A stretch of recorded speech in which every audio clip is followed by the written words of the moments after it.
Hi నమస్తే friends. ఇది 27x56 సైజులు గల ప్లాటు. వెస్ట్ ఫేస్ కోసం గీయబడిన ప్లాన్ ఇది. ఇది వచ్చేసి మనకు master bedroom, hall, dining, children bedroom, kitchen, పూజ, ఇది కామన్ బాత్రూమ్, ఈ రెండు అటాచ్ బాత్రూమ్లు.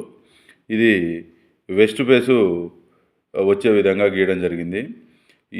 ఇదే ప్లాటు ఫస్ట్ ఫ్లోర్ కోసం కింద పార్కింగ్ ఇచ్చేసి పైన ఫస్ట్ ఫ్లోర్లో ఈస్ట్ ఫేస్ వచ్చే విధంగా ప్లాన్ చేసుకుంటే ఇదే ప్లాటు. ఇది ఈ మాస్టర్ బెడ్రూమ్, చిల్డ్రన్ బెడ్రూమ్ రెండింటికి అటాచ్ బాత్రూమ్లు, ఇక్కడ common bathroom, wash area, kitchen, పూజ, లిఫ్టు, మెట్లు, ఇక్కడ పోర్టికో కూడా వచ్చింది. మనకు మొత్తం 12 పిల్లర్లతోని చాలా బాగా వచ్చింది ప్లాను. ఎవరికైనా ప్లాన్ కావాలంటే కామెంట్ చేయండి. Thank you.